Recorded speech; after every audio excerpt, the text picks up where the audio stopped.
Hey, how's it going?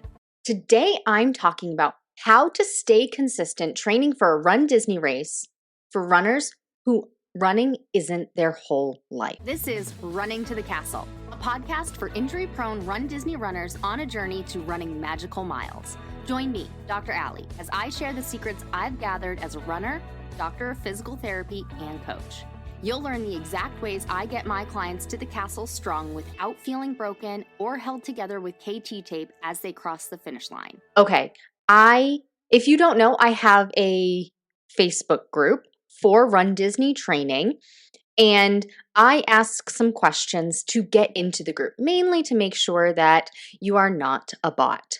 However, there is reason for some of these questions. So one of the questions is, we'd love to support you. What's a struggle you're having?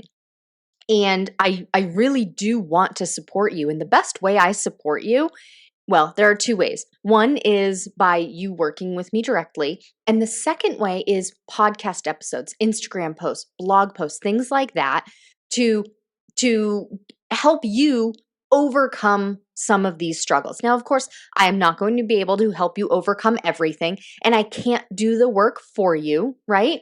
But there are some things that I can do to help make this easier for you so that you can successfully cross the finish line at your runDisney race.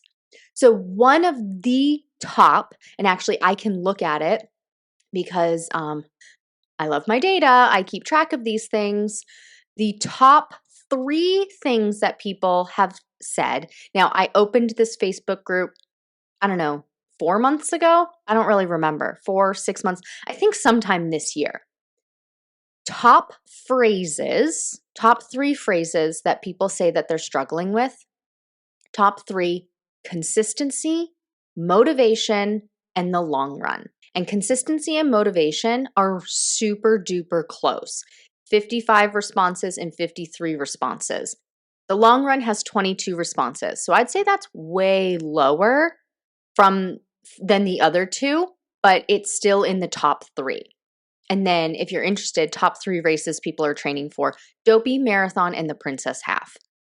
So that's why I'm talking about consistency today, because it's so important, because you need to be consistent to train for the race in order to even get to the start line, let alone cross the finish line.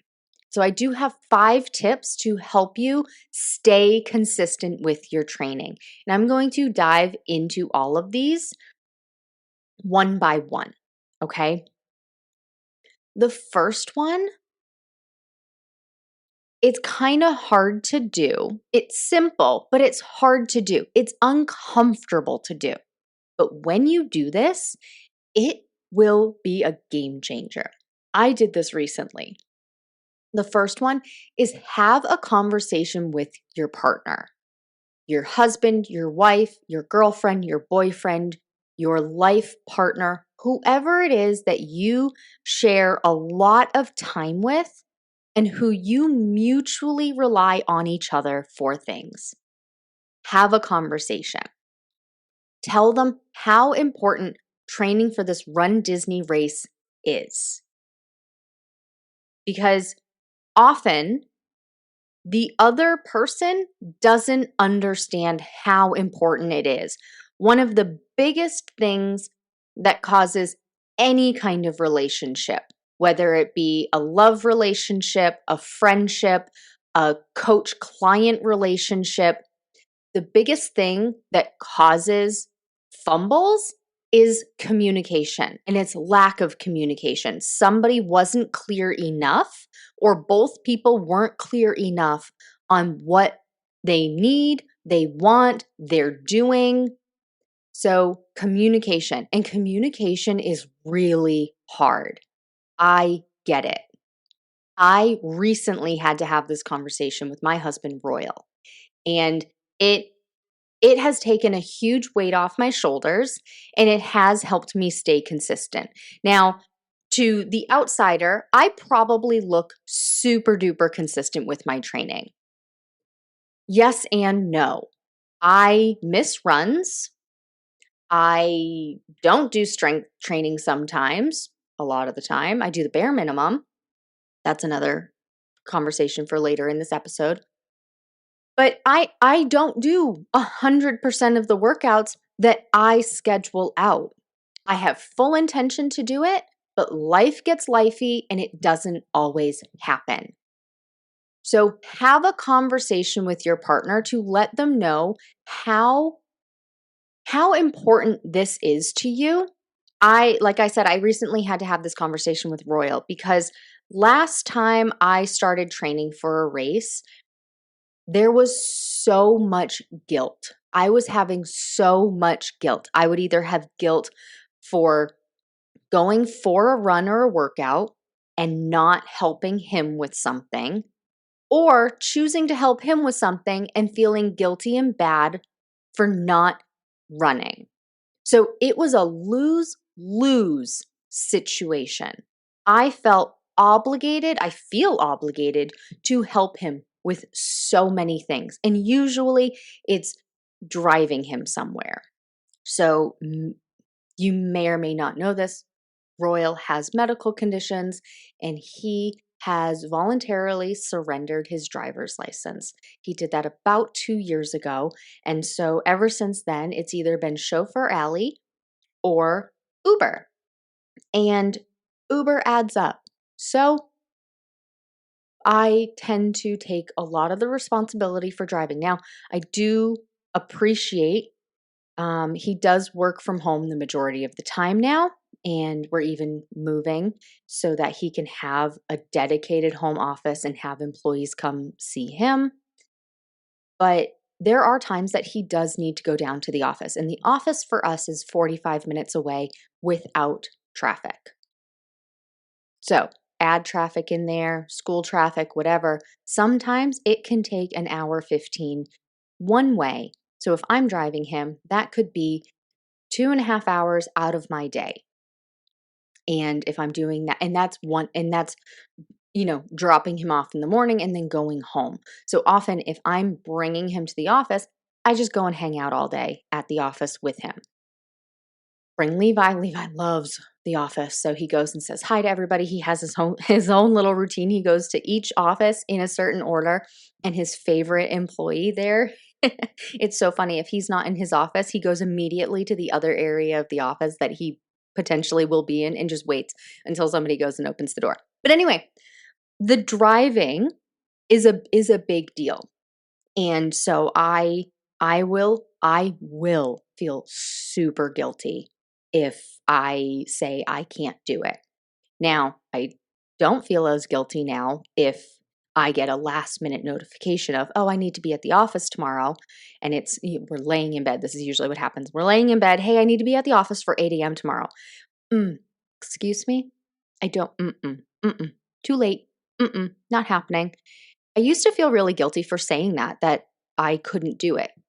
I have overcome that, but also having the conversation with him of saying like, I go and work out first thing in the morning. I need to run this many times a week, and this is what I'm doing. And we had that conversation. We literally talked about what are our top 3 priorities in this next year. And I think we did it 6 months and 1 year because now I'm training for Springtime Surprise as well. So it will be like a year that this list stands true. But in that top 3, between the two of us, runDisney is in there.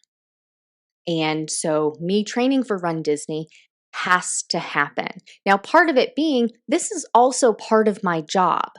And if I'm not doing it, I certainly am not going to ask you to do it. If you are one of my clients or you are following my training plans, if I can't go and do the things that I'm saying to do, why in the hell am I asking you or recommending that you do it? It's out of my integrity to do that. It's one of the reasons why I don't program specific strength workouts or specific speed workouts if I've never done it. I don't do it. So like for right now, I have started to talk about proof of time. I want to get a proof of time for 2026 runDisney races. And so I'm looking at doing a 10K in December for that.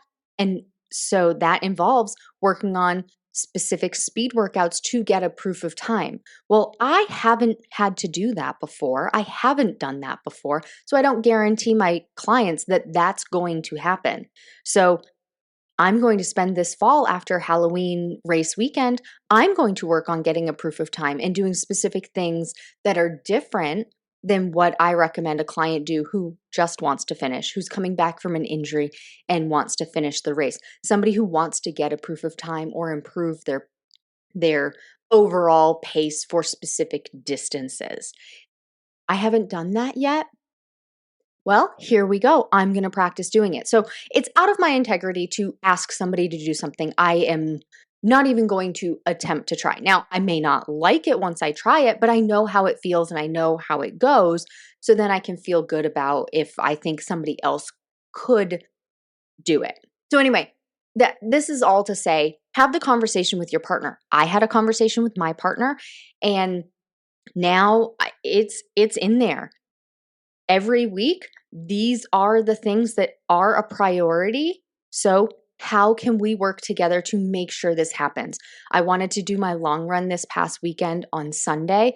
We didn't get good sleep on Saturday because of stuff. Didn't get good sleep.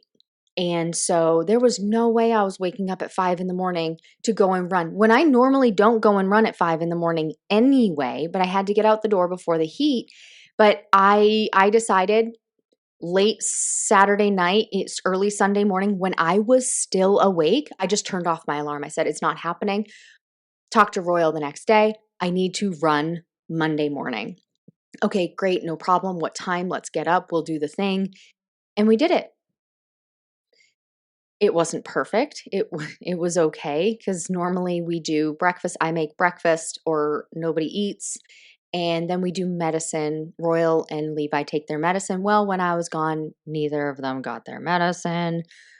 Not the end of the world to miss it every once in a while, but it is a thing. So it's not perfect, but have the conversation with your partner. Let them know how important this is for you. Number 2, throw perfection out the window.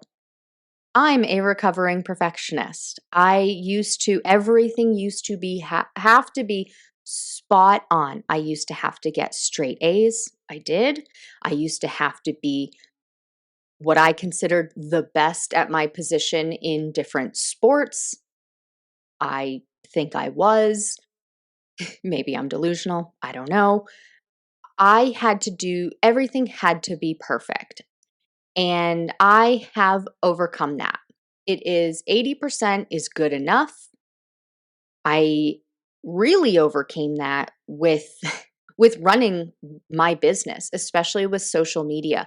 I spend 0.2 seconds on my reels and my posts now because not even half of my followers see all of these things. So what does it matter if it's perfect? I need to get it out there so that the algorithm sees that I'm doing these things, but it's not perfect. There may be spelling errors. I don't go in and change those anymore.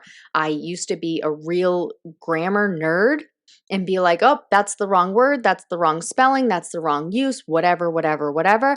Now I don't even check what the captions are saying a lot of the time. I usually do check to see if my name is spelled right because I think your name is the most personal thing about you and it should be said right and it should be spelled right. But other than that, I don't do that. And I transfer that with my runs. If I can't run the whole long run, so be it. Doesn't have to be perfect. I have a goal to hit certain paces on certain workouts. If I hit it, great. If I don't, no big deal. I tried my hardest. If I don't get in 5 workouts and 2 rest days, no big deal. It's fine. Most weeks I get 4 workouts in. Most weeks. So throw perfection out the window. Perfection is going to screw you. It's going to kill your consistency and it's going to kill your motivation. Because if you can't do it 100% perfect, you're not going to do it. I know that from personal experience. If it couldn't be, I need to do an hour long workout, but I only have 45 minutes. Well, I'm just not going to do it because it's not going to be perfect. 45 minutes would be better than nothing. Throw perfection out the window. If you can't run the whole thing, no big deal. This is your permission to walk. I'd rather hear you tell me, oh, I had to walk my whole long run yesterday, 3 whole hours. I would rather hear you say that than to say, oh my God, I PR'd my long run again. I cut off 20 minutes of my long run. Please don't do that. That will kill your race day results. It is not sustainable. Throw perfection out the window. Okay, next one. What's the bare minimum you think is acceptable? I recommend 3 cardio workouts, 1 being a long run. 3 cardio workouts. If you want to just finish and cross the finish line in the time you need to get your medal, 3 cardio workouts a week. That's all you need. If you want something like get faster so you stay ahead of the balloon ladies, or have time to get your castle pick or a character stop, 3 cardio workouts, 1 being a long run, 1 being a speed workout.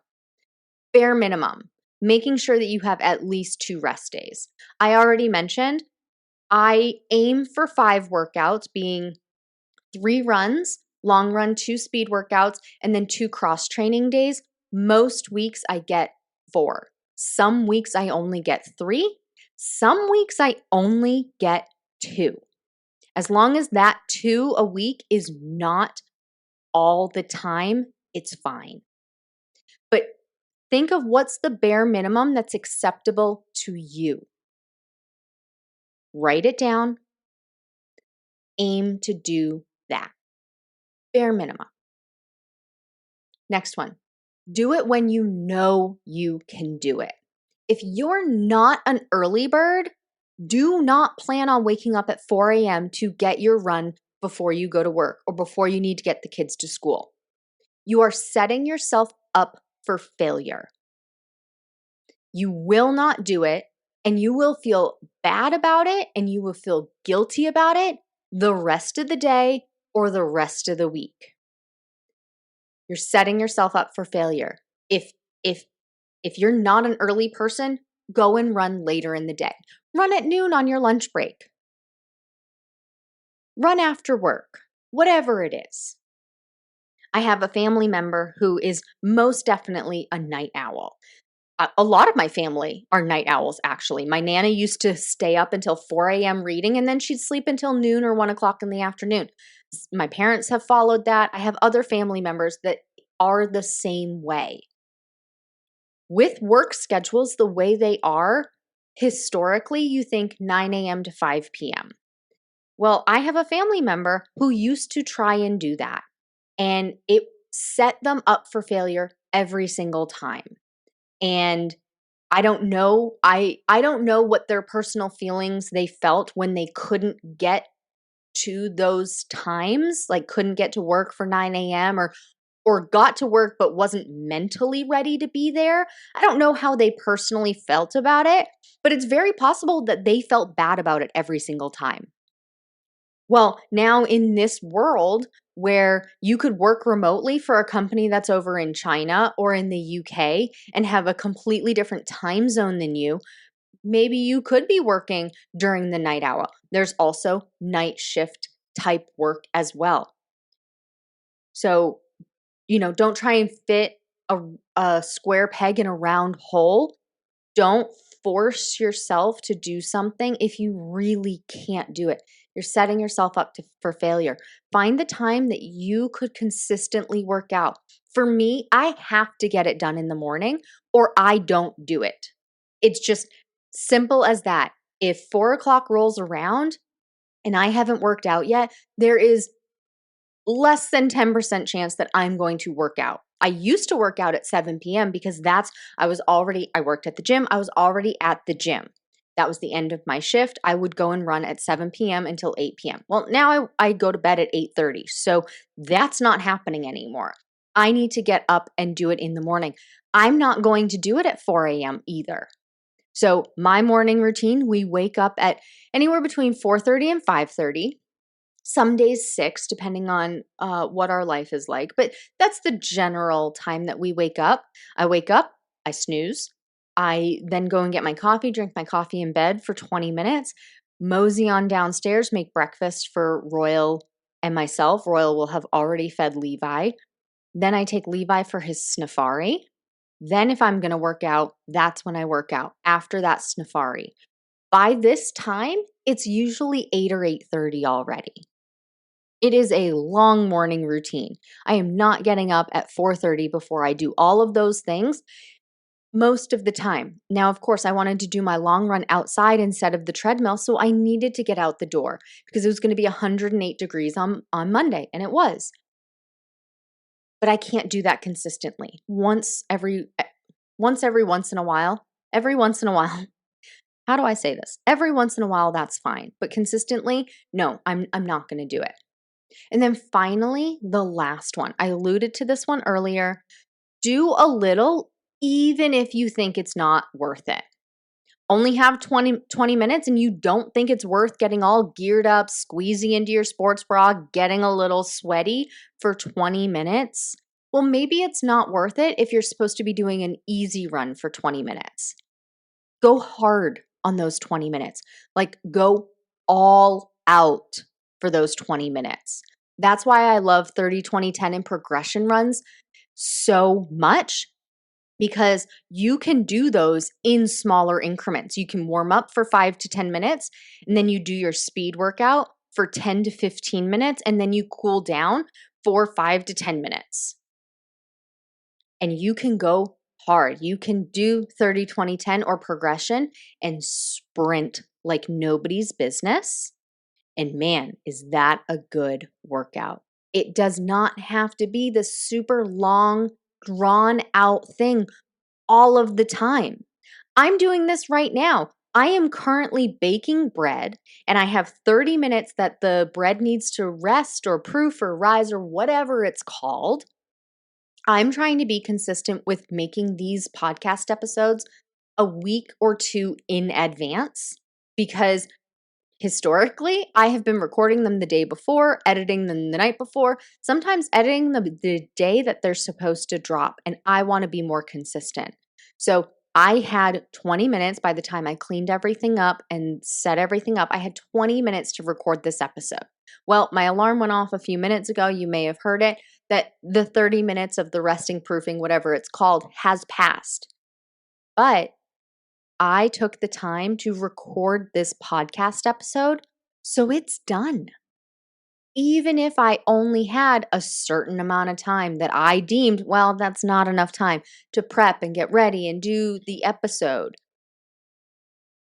Do it even if you only think you have a short amount of time that normally wouldn't be worth it. You will find that when you take these short workouts and go hard, you will find that it was worth it. Or if it's a cross training day, go for a 20-minute walk. Perfect. Love it. A little bit is better than nothing. Because what happens is, oh, well, I didn't get to it today. Oh, I'll do it tomorrow. But tomorrow, something else is going to come up. Somebody's going to throw up. Somebody's going to get sick. Somebody's going to need to be driven to soccer practice, the office. Somebody's car is going to break down. Something's always going to happen. So if you have 20 minutes now, this is your permission to go take that 20 minutes and work out hard and check it off the box. Or, like I said, just go for a 20-minute walk. But I do know that some people think that 20 minutes just isn't worth it. That's why I say go hard, because you are going to be sweaty and you are going to build speed in those 20 minutes. That's why my weekday recommendation is 30 to 45 minutes. You go hard during that time, and you don't need a ton of time to build speed and anaerobic endurance capacity, speed, pace, tempo, stuff like that. You don't need a ton of time. You need to go hard for a short amount of time. Utilize every minute you can before something else comes and gets in the way. Okay, I hope this was helpful. How to stay consistent training for a Run Disney race, especially for runners who running isn't their life. Right? We are recreational runners, we are average runners. We are doing it to stay healthy and to go to Disney, to have an excuse to go to Disney. But we need to train for the race to enjoy Disney once we're there. So take these tips to stay consistent with your training and keep me updated. Let me know how it's going. Go ahead and DM me, runDisneyDPT, over on Instagram. I'd love to hear it. Please take what you've learned in this episode and use it to adjust your strategy for your Run Disney race training. It's not about doing more. It's about doing the right things in the right balance so you can finish strong, not broken. And if you want personalized guidance specific to your race, your injury history, your running background, and your goals, that's exactly what we do inside Stronger, Faster, Finisher. You'll get step-by-step instructions and a proven system to help you train smarter from start to finish. Join the waitlist today to be the first to know when it opens next. That's all for now. Talk to you soon.